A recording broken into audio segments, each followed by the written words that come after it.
ذوالحج کا مہینہ جو ہے وہ آ رہا ہے، تو ایک مومن کے لیے رمضان کے بعد جو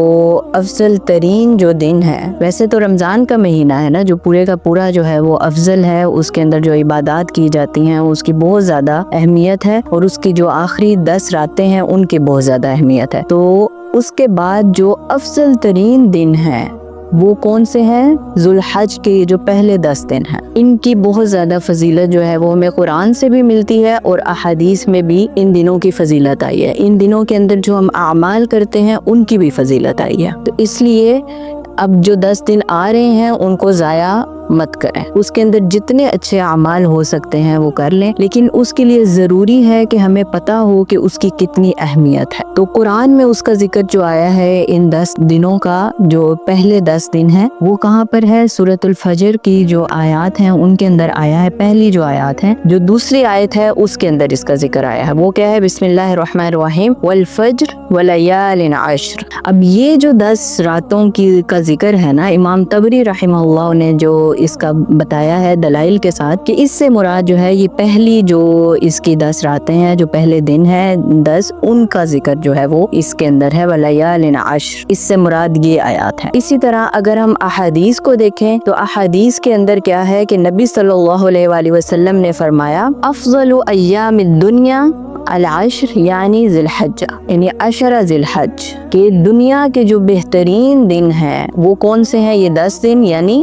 کون سے 10 دن؟ جو 10 ذی الحجہ ہے اس کے پہلے 10 دن جو ہیں ان کے لیے نبی صلی اللہ علیہ وسلم نے فرمایا کہ یہ سب سے افضل ترین جو دن ہیں وہ یہ۔ اس کے بعد کیا ہے کہ نبی صلی اللہ علیہ وسلم نے، ظاہری بات ہے جب ان دنوں کی اتنی اہمیت ہے تو اس کے اندر جو اعمال کیے جائیں گے ان کی بھی بہت زیادہ اہمیت ہے، تو اس کے لیے بھی نبی صلی اللہ علیہ وسلم نے کیا فرمایا کہ قال رسول اللہ صلی اللہ علیہ وسلم ما من ایام العمل الصالح فیہا احب الی اللہ من هذه الایام، یعنی اللہ کے نزدیک کوئی بھی ان دنوں سے زیادہ جو ہے عمل صالح مقبول نہیں ہے، جن بہت زیادہ اللہ کو ان دنوں میں جو ہم اعمال اچھے کرتے ہیں وہ بہت زیادہ پسند ہے، احب الی اللہ یعنی ایام العشر۔ قالوا، اب جو صحابہ ہیں انہوں نے پوچھا یا رسول اللہ ولل جہاد فی سبیل اللہ، کہ جہاد بھی نہیں ہے جو ہم اللہ کے راستے میں کرتے ہیں وہ بھی اس سے زیادہ افضل نہیں ہے؟ قال، نبی صلی اللہ علیہ وسلم نے فرمایا ولل جہاد فی سبیل اللہ، دیکھیں جہاد کی کتنی زیادہ اہمیت ہے، لیکن اس کے لیے بھی نبی صلی اللہ علیہ وسلم نے فرمایا کہ ولل جہاد فی سبیل اللہ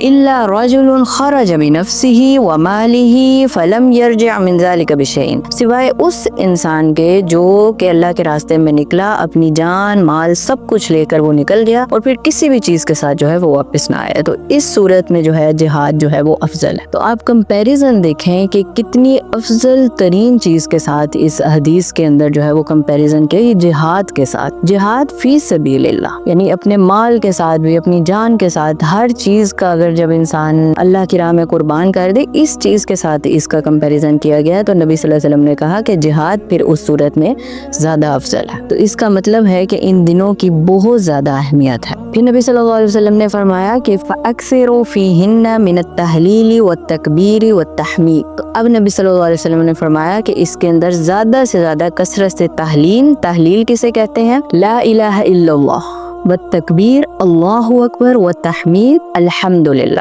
یعنی ان الفاظ کے ساتھ جو ہے اللہ کی جو تعریف ہے اس کو بیان کیا جائے۔ زیادہ سے زیادہ اس کے اندر جو ہے وہ آپ نے